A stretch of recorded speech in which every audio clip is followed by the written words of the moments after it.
Good afternoon વિદ્યાર્થી મિત્રો, આજના વિડીયોમાં આપનું સ્વાગત છે। ગયા વિડીયોમાં આપણે ચર્ચા કરી હતી કે સિમ્પલ પ્રેઝન્ટ ટેન્સની વાત કરતા હતા। એમાં આપણે જોયું હતું કે ભાઈ સિમ્પલ પ્રેઝન્ટ ટેન્સ ક્યારે વાપરવામાં આવે છે। સિમ્પલ પ્રેઝન્ટ ટેન્સ ક્યારે વપરાય છે ભાઈ? રોજબરોજની સ્થિતિ, આદત અથવા ટેવ બતાવવા માટે, સનાતન સત્યો માટે તેમજ ગણિત કે વિજ્ઞાનના નિયમ માટે। આની ચર્ચા કરી હતી, એ વિશે તમે જાણો પણ છો। હવે આપણે આગળ જોઈએ કે ભાઈ સ્થિતિ બતાવવા માટે ટુ બીના રૂપ વાપરવામાં આવે છે। ટુ બીના રૂપ કયા કયા? એમ, ઇઝ અને આર। એના પછી આગળ જોઈએ કે ભાઈ માલિકી બતાવવા માટે ટુ હેવના રૂપ આવે છે। ટુ હેવના રૂપ કયા કયા? હેવ અને હેઝ। એ જ રીતના આવે છે ભાઈ ક્રિયાપદ વાળો કાળ। ક્રિયાપદ વાળો કાળ, ક્રિયાપદ એટલે તો જો એના નામમાં છે ક્રિયા, કાર્ય, પદ એટલે શબ્દ। ક્રિયા દર્શાવતો પદ અથવા ક્રિયા દર્શાવતો શબ્દ એટલે ક્રિયાપદ। રેડી? વાક્ય રચનામાં જો તો કર્તા પછી ક્રિયાપદનું મૂળ રૂપ પછી અથવા તો ક્રિયાપદને એસ લાગે અને કર્મ। રેડી? વાક્યમાં પહેલા શું આવ્યો? કર્તા। I write a letter. આઈ એટલે કે હું, રાઇટ એટલે કે લખું છું, લેટર એટલે કે પત્ર। હું પત્ર લખું છું। આ મારી રોજની ક્રિયા છે, અથવા તો અઠવાડિયામાં હું 2-3 વખત લખું છું, એટલે મારા માટે કંઈ નવું નથી, રોજબરોજ થાય છે। એટલા માટે જ કે ભાઈ આ નવું નથી, રોજ થાય છે, તો પછી રોજની ક્રિયા થઈ। એટલે કયા કાળમાં આવે? સાદા વર્તમાન કાળમાં। આઈ શું છે? કર્તા છે। આઈની સાથે ક્રિયાપદનું કેવું રૂપ આવ્યું? મૂળ રૂપ આવ્યું, કારણ કે આની પાછળ એસ કે ઈએસ છે નહીં। અ લેટર શું છે? કર્મ છે। He goes to school. He એટલે તે, ગોઝ એટલે જાય છે, ટુ સ્કૂલ એટલે સ્કૂલ, તે સ્કૂલે જાય છે। એના માટે તો રોજની ક્રિયા થઈ સ્કૂલે જવાની, એટલે સ્કૂલે જાય છે। તો જો હી શું છે? કર્તા, ગોઝ, ગોઝની પાછળ જો ઈએસ લાગ્યું, એસ વાળું રૂપ, અને સ્કૂલ કર્મ છે। They play in the park. They એટલે તેઓ, પ્લે એટલે રમે છે, ઇન ધ પાર્ક એટલે પાર્કમાં તેઓ રમે છે, ગાર્ડનમાં તેઓ રમે છે, ઉદ્યાનમાં તેઓ રમે છે। તો ધે શું છે? કર્તા છે। પ્લે શું છે? ક્રિયાપદનું મૂળ રૂપ છે, અને ઇન ધ પાર્ક શું છે? કર્મ। હવે અહીંયા ધ્યાન આપજો કે ભાઈ આપણને એવો પ્રશ્ન થાય કે અહીંયા બે વસ્તુ છે। કયું?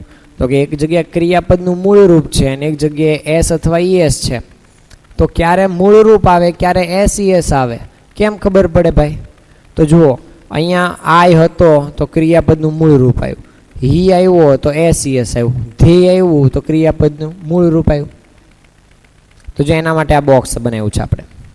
તો ભાઈ કર્તા તરીકે આઈ, વી, યુ, ધે અથવા કોઈ બહુવચન નામ દેખાય તો ક્રિયાપદનું કેવું રૂપ આવે?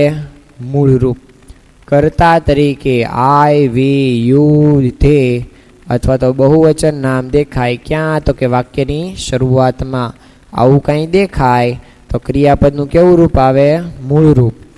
તેની જગ્યાએ જો હી, શી, ઈટ અથવા એક વચન નામ તમને દેખાય, હી, શી, ઈટ અથવા એક વચન નામ એટલે કોઈ પણ વ્યક્તિનું નામ, રમેશ, સુરેશ, રાજન, કોઈ પણ, મેઘા, જ્યોતિ, રમીલા, ધ્યેય, દ્રશ્ય, કોઈ પણ નામ લઈ લો।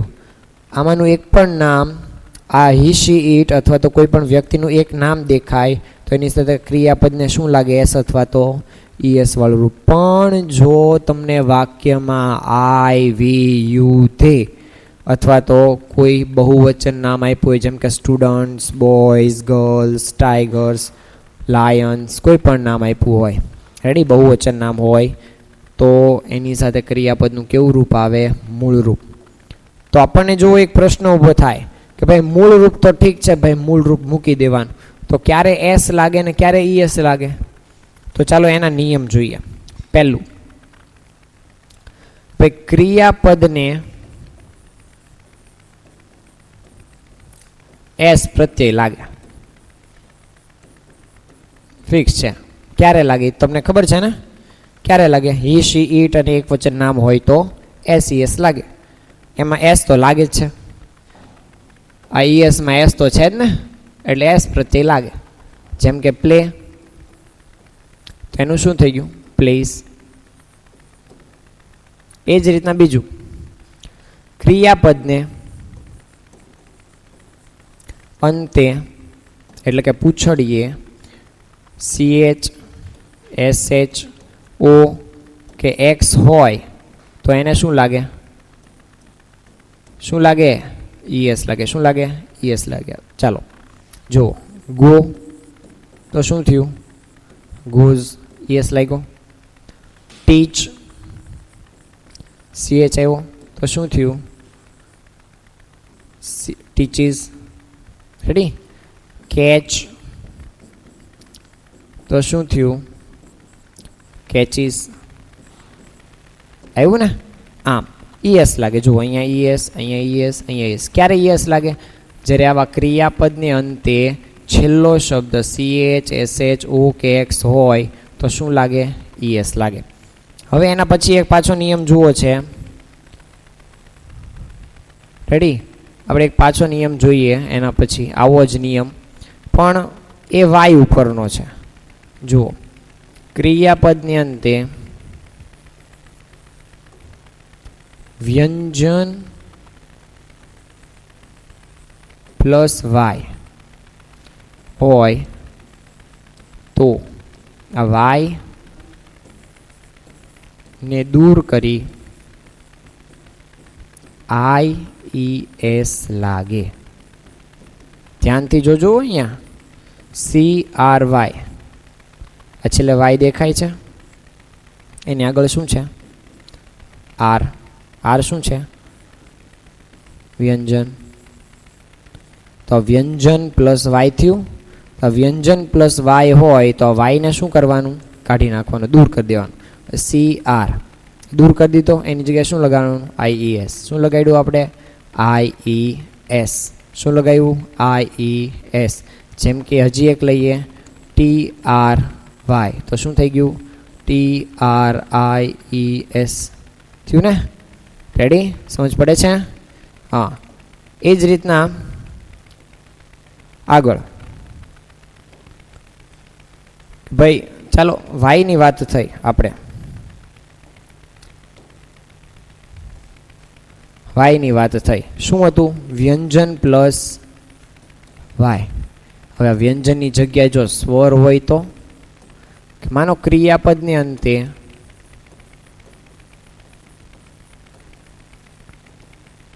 સ્વર પ્લસ વાય હોય તો વાયની પાછળ એસ લાગે છે. જેમ કે આપણે પહેલું ક્રિયાપદ જોયું, PLAY, છેલ્લે વાય છે, વાયની આગળ શું છે? સ્વર છે.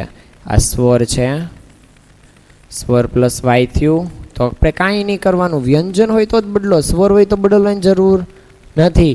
અહીંયા જો વ્યંજન હોય તો બદલવાનું, તો આ વાયની જગ્યાએ IES કરવાનું, ન હોય તો કરવાની જરૂર નથી. સમજ પડી છે? આપણે કેટલી વસ્તુ જોઈ કે ભાઈ, એક સ્થિતિવાળો કાળ, બીજું માલિકીવાળો કાળ, ને ત્રીજું કયો? ક્રિયાપદવાળો કાળ. ક્રિયાપદ તો ક્રિયાપદવાળા કાળની વાક્ય રચના કરતા પ્લસ ક્રિયાપદનું મૂળ રૂપ પ્લસ SES પ્લસ કર્મ. ભાઈ ક્રિયાપદ કરતા કેવો હોય? I, we, you, they, અથવા બહુવચન હોય તો ક્રિયાપદનું મૂળ રૂપ, અથવા કરતા he, she, it, અથવા એકવચન નામ હોય તો ક્રિયાપદને શું લાગે? SES વાળું રૂપ. રેડી? હવે આપણે કેટલીક ખાલી જગ્યા જોઈએ એટલે આપણને વધારે ખબર પડે. માય ટીચર ખાલી જગ્યા very fast, sorry my sister ખાલી જગ્યા very fast. My sister, sister કેટલી છે? એક છે, એકવચન થયું. તો આ ટોકની પાછળ શું લાગે? એસ લાગે, ટોક્સ થયું. માય બ્રધર એન્ડ આઈ, મારો ભાઈ અને હું, હું અને મારો ભાઈ કેટલા થયા? બે થયા. એક કરતાં વધારે એટલે કેવું કહેવાય? બહુવચન કહેવાય. તો આ બહુવચન છે તો સ્પીકનું સ્પીક. રેડી? ધે, અહીંયા કીધું ને ધે, તો એની સાથે ક્રિયાપદનું મૂળ રૂપ શું આવશે? લીવનું live. They live in Portland. Peter ખાલી જગ્યા અ લોટ. પીટર શું છે? એક છે એટલે વર્ક્સ. હવે આ જોવાનું છે, અહીંયા તમારે આ શીખવાનું છે, નવું છે. આમ જૂનું છે પણ તમારા માટે નવું છે. અવર નેબર્સ, બહુવચન છે. અવર એટલે અમારા, નેબર્સ એટલે પાડોશીઓ. ખાલી જગ્યા વેરી ક્વાઇટ. ક્વાઇટ એટલે શાંત. આ બી દેખાય ને, જો આ બધા દેખાય, ટોક, સ્પીક, લીવ, વર્ક, પણ બી દેખાય એટલે ટુ બી ના રૂપ. ટુ બી ના રૂપ. ટુ બી ના રૂપ કયા કયા વર્તમાન માટે? એમ, ઇઝ અને આર. કયા કયા? એમ, ઇઝ અને આર. તો અહીંયા શું આવશે ભાઈ? આઈની સાથે એમ આવે. આઈ સાથે શું આવે? Am. Ready? Is, he, she, it અને એક વચન હોય તો એની સાથે શું આવે? ઇઝ. અને બાકી બધા સાથે શું આવે? આર. રેડી? અહીંયા એસ છે એટલે બહુવચન છે તો શું આવે? A R E. My our neighbours are very quiet. આપણા પાડોશીઓ ખૂબ જ શાંત છે. વી ખાલી જગ્યા to go movies every Friday. We બહુવચન છે એટલે ક્રિયાપદનું મૂળ રૂપ શું આવશે? ગો. માય કઝિન, મારા પિતરાઈ ભાઈઓ. બી એટલે એમિઝાર મૂકવાનું. મારા પિતરાઈ ભાઈ, એક વચન છે, ભાઈ છે, એક છે એટલે શું આવે? ઇઝ છે. જુઓ, એક છે ને એટલે શું આવે? ઇઝ. શું આવે? ઇઝ આવે. માય મધર ખાલી જગ્યા the house every Sunday clean. My mother, mummy કેટલા છે અહીંયા? એક છે એટલે ક્લીન. રોબર્ટ્સ કેટ, રોબર્ટની બિલાડી. ખાલી જગ્યા ટુ ચેઝ બર્ડ્સ. કેટ કેટલી? એક છે તો શું આવશે? Likes. To chase bird. Chase એટલે પાછળ દોડવું, પકડવા દોડવું.